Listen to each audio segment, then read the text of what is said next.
Biblia y lee cualquier pasaje, cualquier versículo de la Biblia, Dios le está hablando. Y hay que pedirle sabiduría a Dios para poder entender lo que el mensaje que Dios nos quiere enseñar. Bueno, en esta noche vamos a hablar acerca de los hijos y voy a hablar en términos generales. Voy a hablar un pasaje acerca de un conflicto de un hijo y un padre, pero también quiero tomar la palabra en términos generales en el sentido de que todos nosotros los que han recibido a Cristo como su Señor y Salvador, como dice San Juan 1:12, más a todos los que le recibieron, a los que creen en su nombre, les dio el derecho de ser hijo de Dios. Por lo tanto, no todos son hijos de Dios, sino solamente los que le han recibido son los hijos de Dios. Y bueno, hay hijos de Dios y también, según las Escrituras, hay hijos del diablo. ¿Cuántos hijos de Dios hay aquí? Amén, los hijos del diablo. A ver, no, aquí no hay hijos del diablo. La Biblia dice que hay hijos de Dios o hay hijos del diablo, hermanos. Tremendo esto. Y hemos estado reflexionando y pensando en la palabra, y toda persona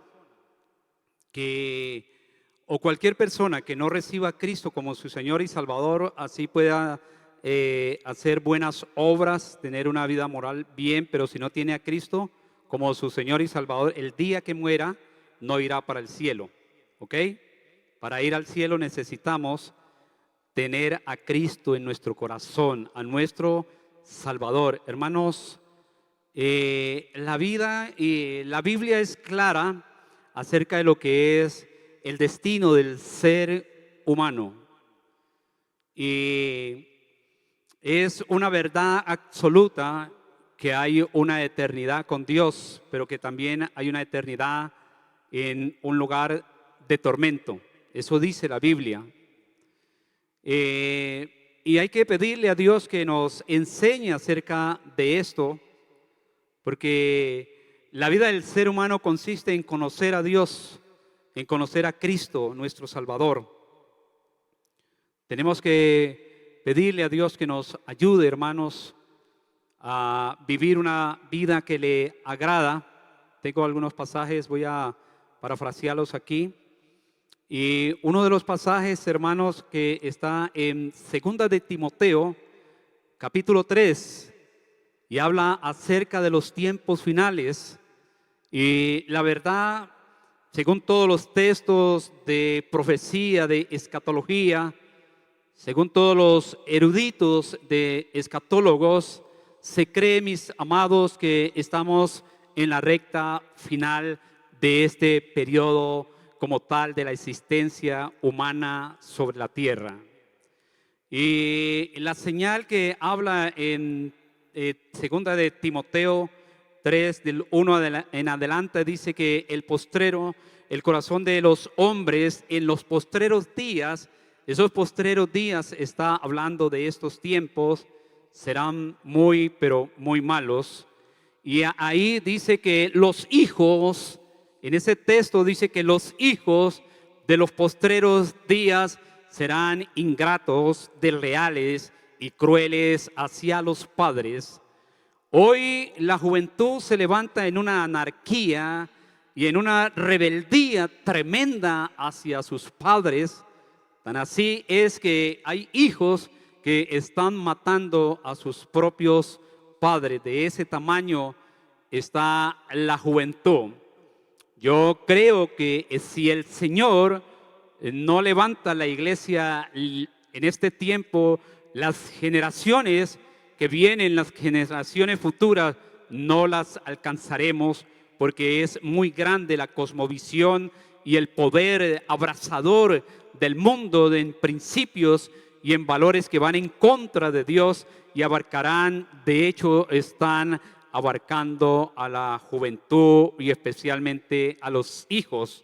Y a los hijos de los cristianos ese es el plato favorito de Satanás. Los que no son hijos de cristianos ya son del diablo y están afuera. Y Satanás no tiene ningún problema con ellos porque son de ellos. Pero nuestros hijos, los hijos de los cristianos, son el plato predilecto de Satanás, porque Satanás quiere arrasar con toda esta generación.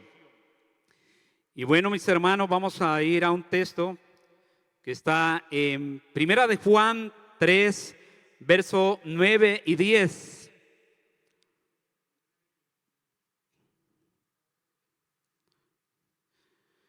Y dice Primera de Juan 3, 9, todo aquel que es nacido de Dios es necesario para poder vivir una vida sana, una vida cristiana saludable. Ir al pasaje de San Juan capítulo 3 que habla acerca del nacimiento. Los hijos de Dios nacemos dos veces. Una vez nacemos de papá y mamá y la otra tenemos que nacer del Espíritu. El Espíritu que le da vida a mi espíritu que está muerto, y por eso es necesario nacer de nuevo. El cristiano nace dos veces y muere una sola vez. El que se pierde nace una vez y muere dos veces, porque la persona después que haya muerto en pecado, un día saldrá a dar cuenta, no en el tribunal de Cristo, sino en el juicio ante el gran trono blanco, y ahí los libros y el libro de la vida serán abiertos, dice la Biblia. Eso está en Apocalipsis capítulo 20, del 11 en adelante, está el juicio ante el gran trono blanco, y ahí serán juzgados, y los que no están inscritos en el libro de la vida serán arrojados al lago de fuego, mis amados. Por eso hay que ser hijo de Dios verdadero y esforzarse para vivir una vida que le agrade a Dios día a día. Yo estoy aplicando a mi vida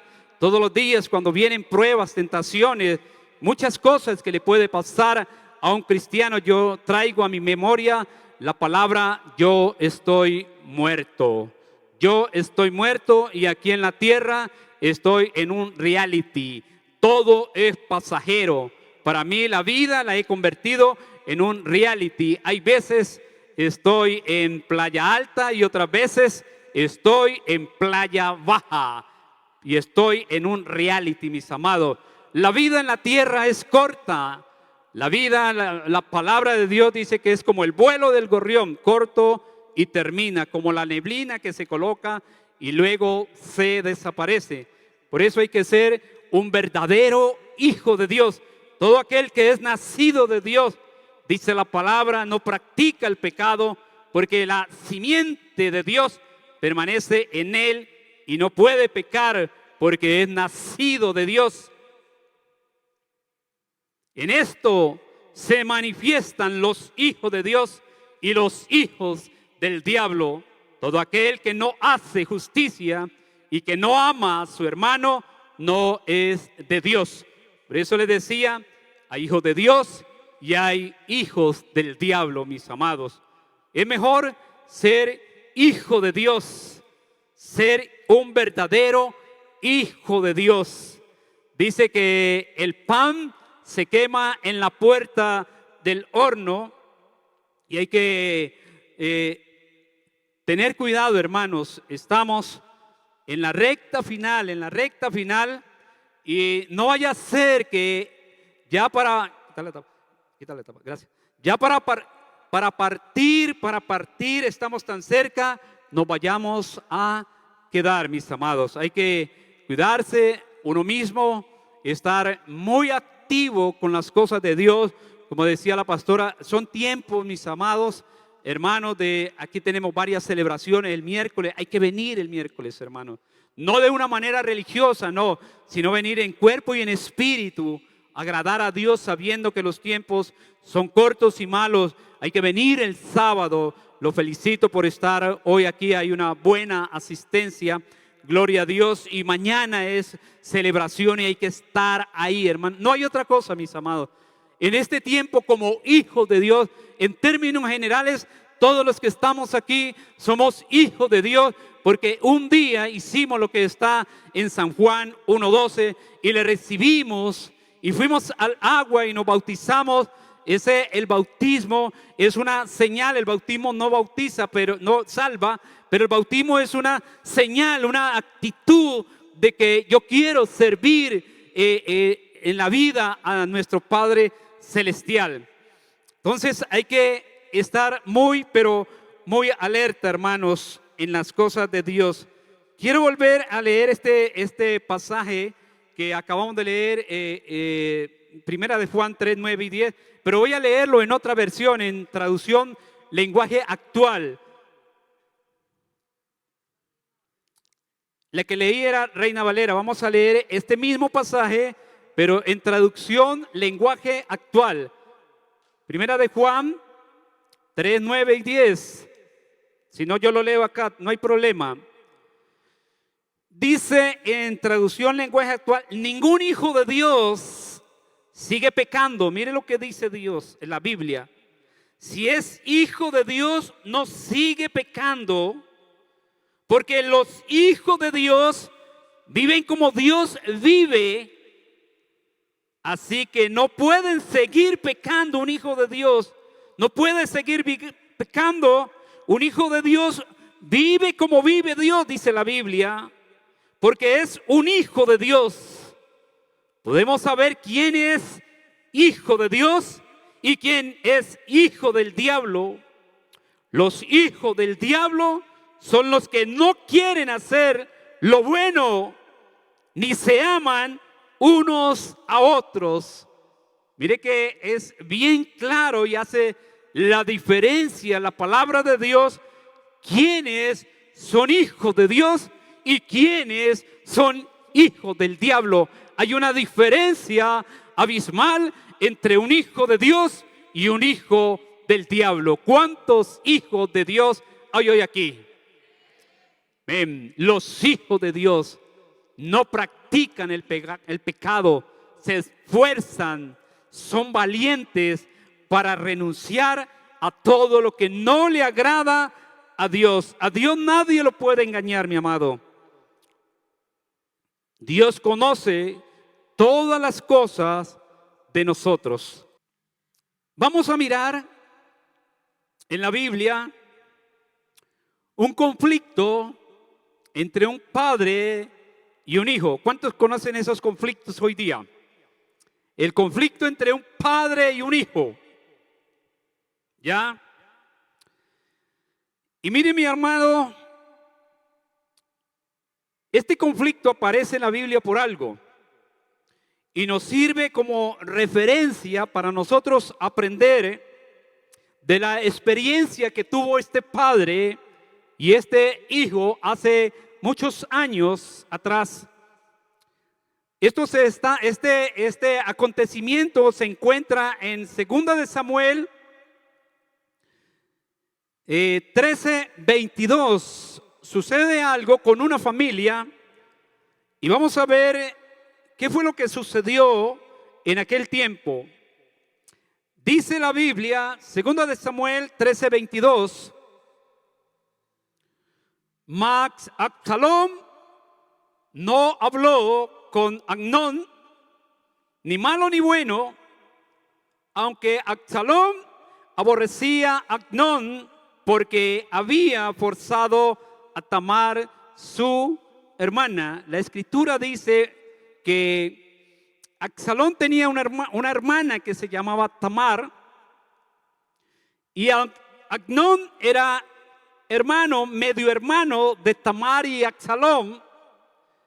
Y dice la Biblia que una vez Amnón se enamoró perdidamente de Tamar, su hermana, y ahí el texto dice la forzó, dice en otra versión dice Amnón violó a Tamar, y el resultado de esta violación fue que Absalom se enojó mucho con su medio hermano Amnón.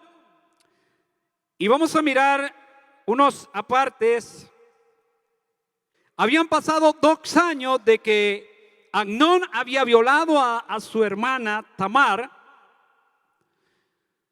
Y durante el transcurso de esos 2 años, Absalón no le había dirigido la palabra. Absalón no le había dirigido la palabra a Amnón. Se había callado de aquel evento, pero él guardaba en su corazón odio hacia su hermano Amnón por violar a Tamar.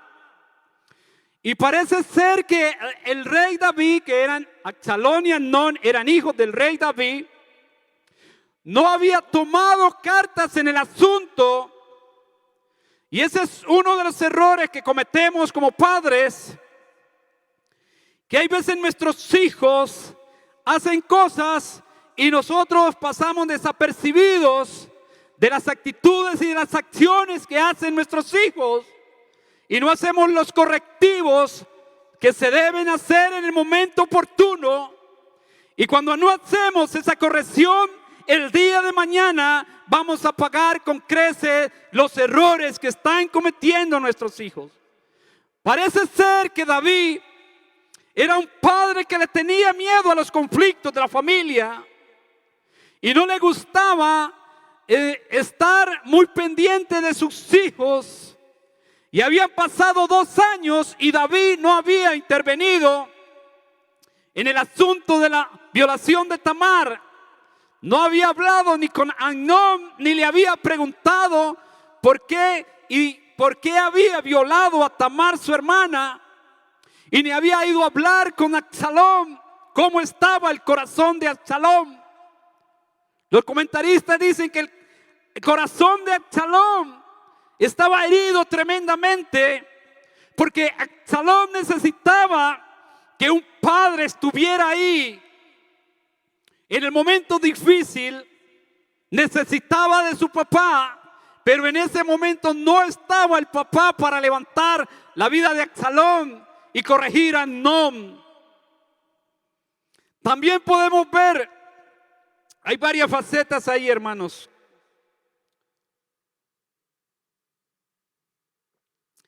También podemos ver la gran crisis de David como papá, porque Absalón viola a Amnón y la ley de aquel entonces decía que Absalón debía morir.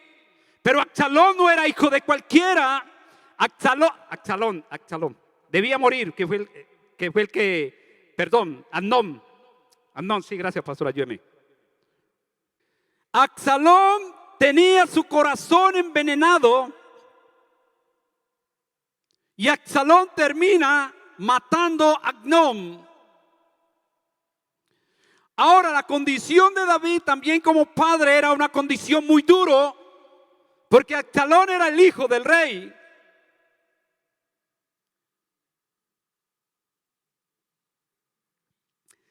Y la ley decía que Absalón debía morir por haber asesinado a su hermano. Esa era la ley.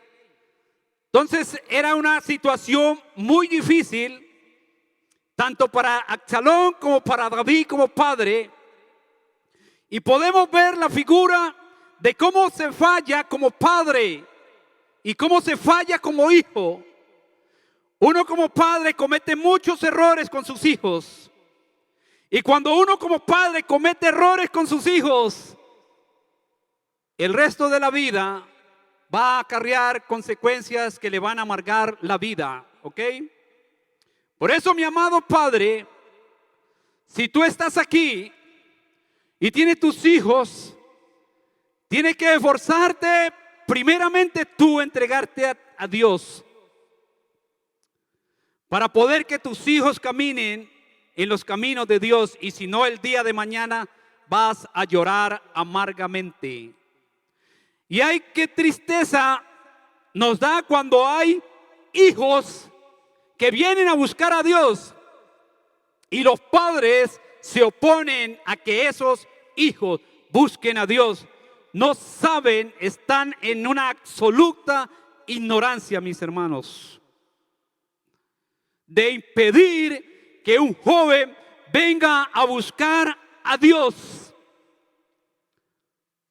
Y es triste que padres de familia impidan a sus hijos que vengan a buscar a Dios.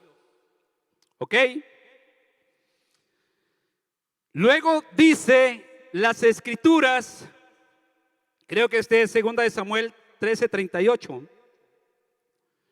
que después de que Absalón mató a Amnón su hermano, se fue a Gesur, dice la Biblia, y estuvo 3 años allá en Gesur, huyendo por la muerte de su hermano Amnón. Estaba escondido 3 años, y habían pasado 2 años después de que lo mató, más 3 años que se fue a Gesur a esconderse. Habían pasado 5 años y el rey David no intervenía en el asunto. El rey David no intervenía en el problema de sus hijos. Y hay veces como padres nos da miedo corregir, como nos ha enseñado la pastora, o intervenir en los asuntos de nuestros hijos. Qué error que cometemos como padres, hermanos. Qué error tan grande que se comete cuando no intervenimos en los asuntos de nuestros hijos. Qué error tan grande. Y ese era el rey David.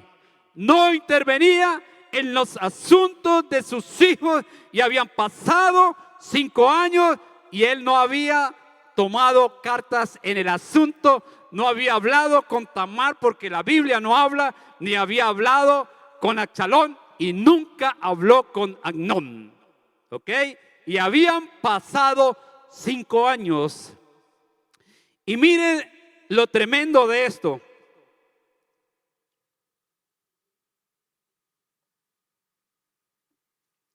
En 2 de Samuel 14:28 dice que pasados los 3 años se arregló para que Absalón volviera.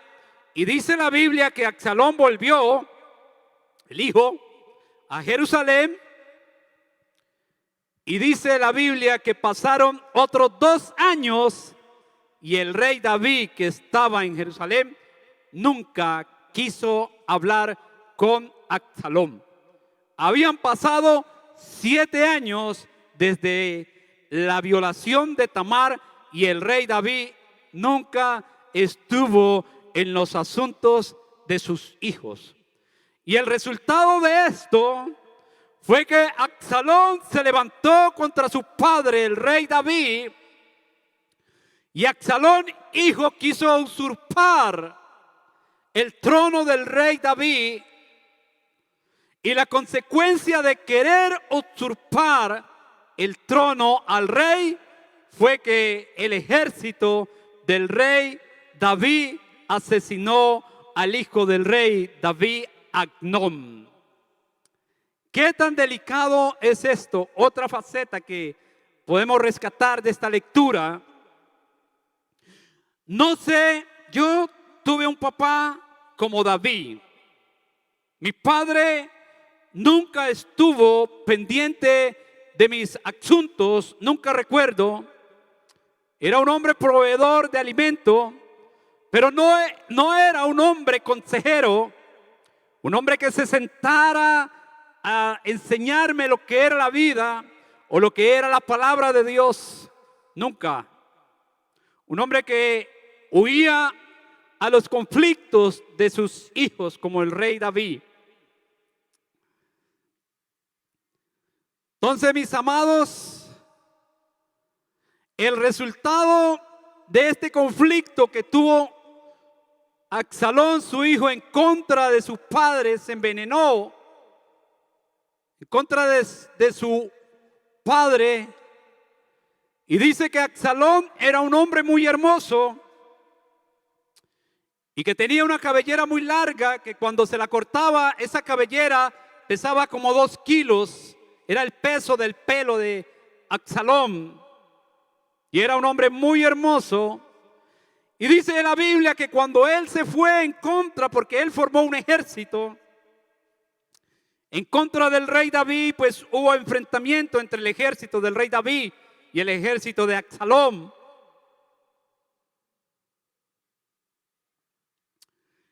Y dice la Biblia, dice la historia, que en la guerra y en la huida, de Absalom, porque venía el ejército del rey David, su cabellera se enredó en unos arbustos y ahí fue asesinado Absalom.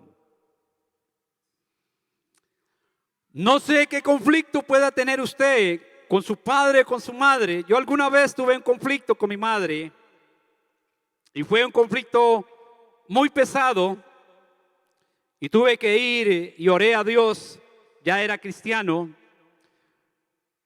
y tuve que ir a cuadrar cuentas con mi madre ya murió.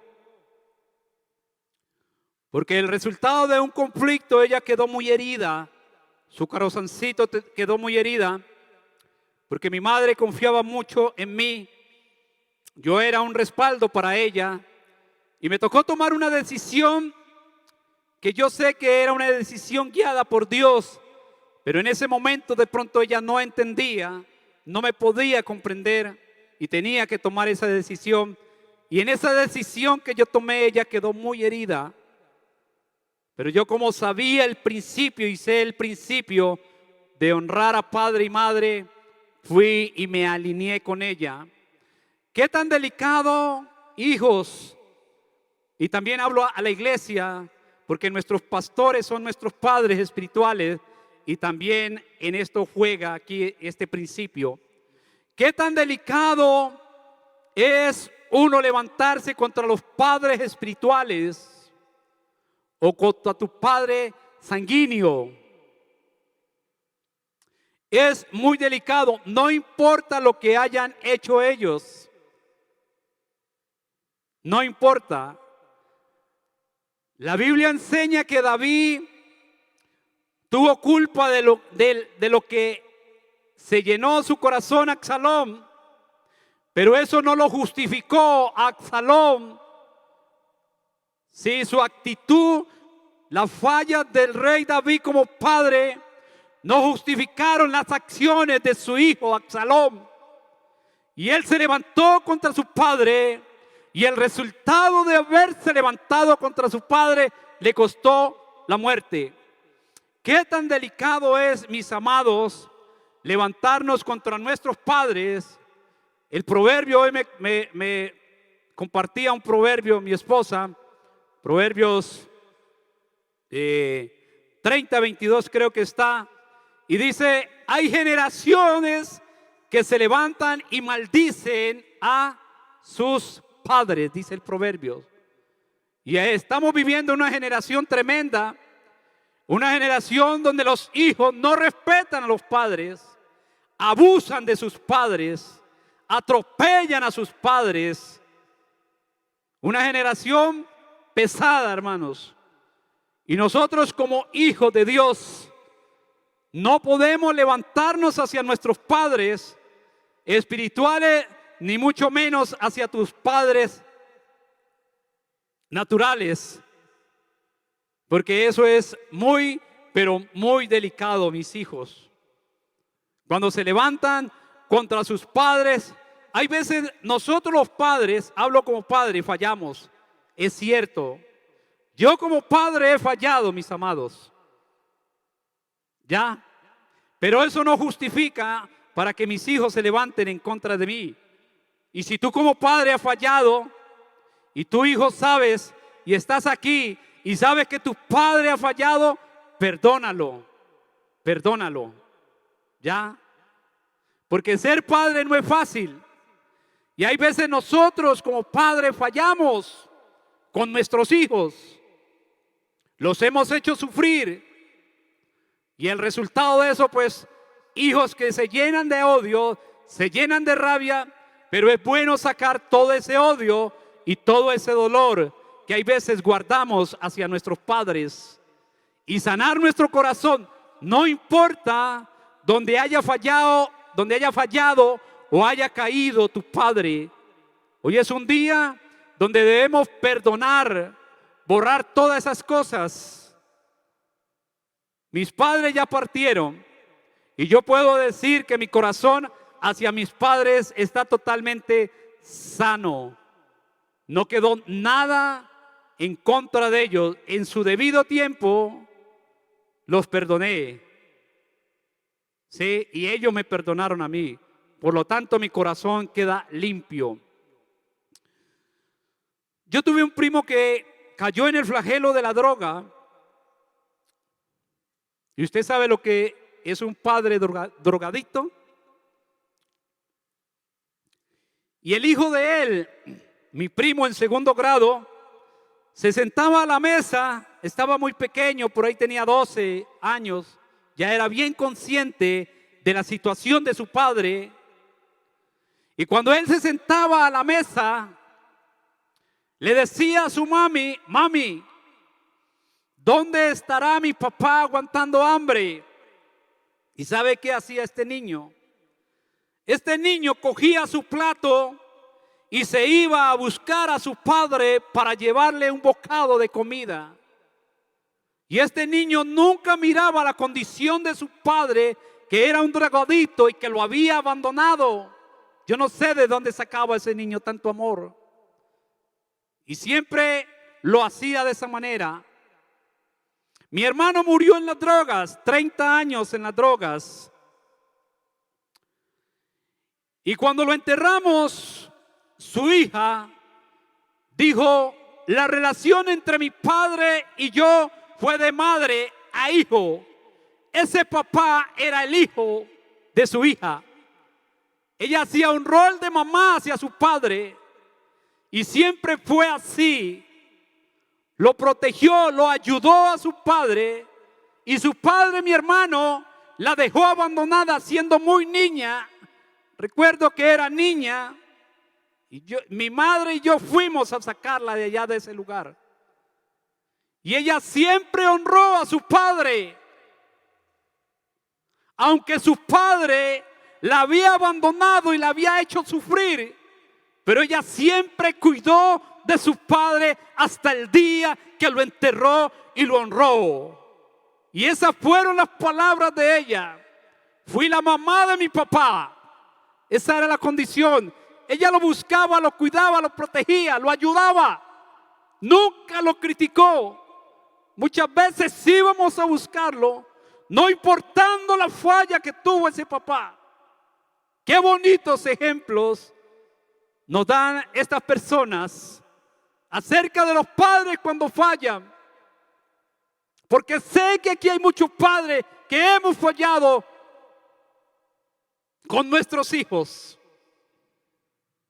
Si tú estás aquí, hijo, y estás en esa condición, perdona a tus padres si te han hecho daño. Es lo mejor. Y si tú perdonas a tu padre el daño que te ha hecho, de seguro tu vida cambiará y tú no seguirás siendo igual y guardando esa carga que no te deja ser feliz. ¿Ok? Mis amados, eso es lo que pude extraer de esta enseñanza. ¿Ya? Ser un verdadero hijo de Dios. Voy a leer unos pasajes aquí y terminamos. Dice Mateo 13:38: y el campo es el mundo, y la buena semilla son los hijos del reino, y la cizaña son los hijos del maligno. Un hijo de Dios se alinea con la palabra de Dios, y la palabra de Dios dice que hay que perdonar, decía ahora la pastora. Juan 1:12: pero a todos los que le recibieron les dio el derecho de llegar a ser hijos de Dios, es decir, a los que creen en su nombre. Y termino con este, Juan 8:44: soy de vuestro padre el diablo, y queréis hacer los deseos de vuestro padre. Él fue un homicida desde el principio y no se ha mantenido en la verdad, porque no hay verdad en él. Cuando habla mentira, habla de su propia naturaleza, porque es mentiroso y el padre de la mentira. Hay hijos de Dios y hay hijos del diablo. ¿Cuántos hijos de Dios hay aquí? ¿Y cuántos se quieren alinear con nuestro Padre Celestial? Coloquémonos de pie y vamos a orar. Y venga acá que vamos a orar. Ven acá. Cierra tus ojitos, ven. Ven, tranquilo. No sé a quién Dios le habló en esta noche. Pero si ese es tu caso, levanta las manos a Dios y dile al Señor, Él quiere escucharte hoy. Y levanta tus manitos hacia Dios Papá y habla con Él. Y dile, Señor, ahí tú en voz baja, tranquilo, no hay necesidad que nadie oiga. Tú y Él. Y dile, Señor, por muchos años he traído una carga. Pero hoy, Papá del cielo, quiero soltar esta carga y quiero estar en paz con aquella persona que me hizo mal. Y visualiza aquella, si tu hijo y tu padre te hizo daño, o tu madre, visualízala ahí. Si ya murió, visualízala. Y pide perdón a Dios. Y dile, Señor, durante muchos años estuve cargado con mi papá o con mi mamá por el daño que me hizo. Y como hijo sufrí mucho. Y pasé mucho dolor y mucha angustia. Habla con Él, pero hoy dile, Señor, quiero que sanes mi corazón. Quiero que sanes mi herida que he cargado durante tantos años, Señor. Y yo te pido, Papá de los cielos, que me ayudes a seguir adelante. Y de hoy en adelante voy a borrar todo dolor que mi papá me causó o mi mamá me causó, Señor. Y hoy decido por mi propia voluntad perdonar a mis padres, porque por culpa de ellos he sufrido y no me volveré a acordar nada del dolor que me causaron. Te pido, Señor, que guardes mi corazoncito. Te lo pido, Padre Celestial. Amado Dios y Padre Celestial, te damos gracias. Gracias por este tiempo, Señor. Gracias por todos los que están en las redes. Hoy los bendecimos. Y también te digo, si tienes tu corazón herido, pídele a Dios para que Dios sane tu corazón. Dios Padre, Él sana. Gracias te damos, Señor. Gracias por tu palabra, Padre. Y hoy como padres también te pedimos, Señor, nos perdones. Porque muchas veces como padres fallamos con nuestros hijos, Señor. Gracias te damos, Señor, por este grupo de personas. Y te pedimos, Señor, que les bendigas, que les ayudes para seguir adelante, Señor. Muchas gracias, Señor, te damos en el nombre de Jesús. Amén.